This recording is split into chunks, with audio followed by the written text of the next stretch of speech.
አረንጓዴ ሚኒ ኩፐር መኪና፣ ቡናማ የሱፍ ጃኬት፣ ቀይ ከረባትና ቴዲ የተባለ ጨርቅ አሻንጉሊት። እነዚህን አራት ነገሮች ስትሰሙ ወደ አእምሯችሁ የሚመጣው ማን ነው? ምንም ጥያቄ የለውም፣ ሚስተር ቢን። እስኪ አስቡት፣ በዓለማችን ላይ ከ190 በላይ ሀገራት አሉ። በሺዎች የሚቆጠሩ የተለያዩ ቋንቋዎች አሉ።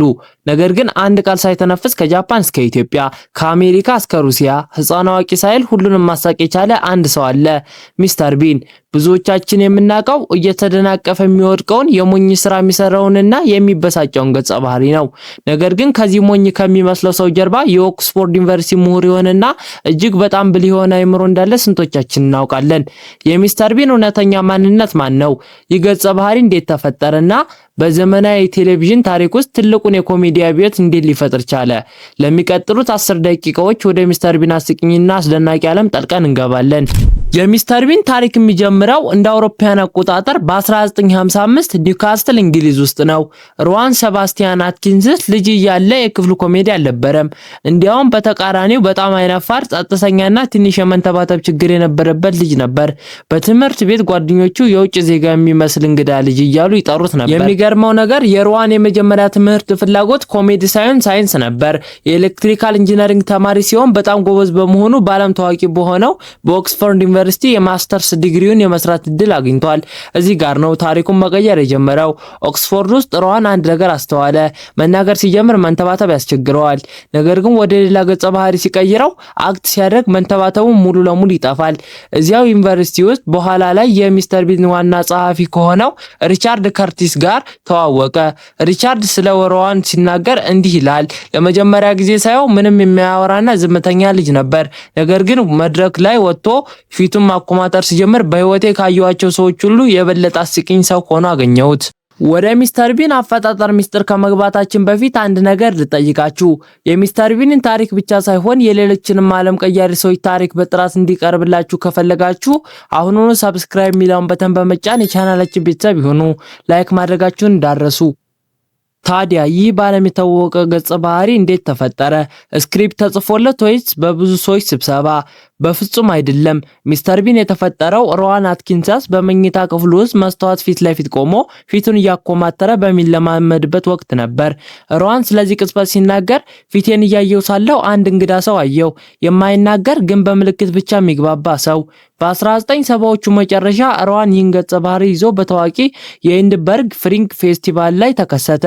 ግን አንድ ችግር አጋጠመው። ገጸ ባህሪው ስም አልተሰጠውም ነበር። ለዓመታት ስም አልባ ሆኖ ቆየ። በኋላ ላይ ለቴሌቪዥን ሊቀርብ ሲል የተለያዩ ስሞች ታይተው ነበር። እስቲ ገምቱ። መጀመሪያ ሚስተር ዋይት ተብሎ ተሞከረ፣ ግን አልተወደደም። በመቀጠል ሚስተር ክሊፎር ተባለ፣ ይህም ሊሳካ አልቻለም። በመጨረሻም ሁሉም ስሞች ከአትክልት ጋር የተያያዙ እንዲሆኑ ተወሰነ። የመጀመሪያው ቀረጻ ከመጀመሩ ጥቂት ቀናት በፊት ሚስተር ቢን የሚለው ስም ሊጸድቅ ቻለ። ሮዋን አትኪንሰን ገጸ ባህሪውን ሲገልጸው እንዲህ ይላል። ሚስተር ቢን ማለት የአዋቂ ሰው አካል ውስጥ ያለ የ10 ዓመት ሕፃን ልጅ ማለት ነው። ይህ አባባሉ የሚስተር ቢንን ማንነት ቁልጭ አድርጎ ያሳያል። እሱ ራስ ወዳድ ነው። ነገሮች ሲበላሹበት ይበሳጫል። ሌላውን ተውትና ለቴዲ አሻንጉሊት ከሰው በላይ ያስባል። እንዲሁም በጣም ቀላል ነገሮችን ለማከናወን እጅግ ውስብስብ መንገዶችን ይከተላል። ዘመኑ 1990 ይገመት ነበር። ያኔ የቴሌቪዥን ኮሜዲ ማለት ብዙ ንግግር፣ ፈጣን ምልልስና የቃላት ጨዋታ ማለት ብቻ ተደርጎ ይወሰድ ነበር። በዚህ መሃል አንድም ቃል የማይናገርን ሰው ለ30 ደቂቃ በቴሌቪዥን እናቅርብ የሚል ሐሳብ ይዞ ብቅ ማለት እንደ እብደት ይታያል። የቴሌቪዥን ጣቢያ ኃላፊዎች በሁኔታ ተሰግተው ነበር። ይሄ ነገር አይሰራም፣ ሰዎችን ይሰለቻቸዋል በማለት ታጣጣሉት። ግን ጃንዋሪ 1 በ1990 የመጀመሪያውን የሚስተር ቢን ክፍል ለእይታ በቅቶ ሮዋን አትኪንሰን በፈተና ክፍል ውስጥ ለመኮረጅ የሚያደርገውን ትግል ሲያዩ ሁሉም ነገር በቅጽበት ተለወጠ። በዛች ምሽት ብቻ በእንግሊዝ ሀገር ከ13 ሚሊዮን በላይ ሰዎች ፕሮግራሙን ተመለከቱት።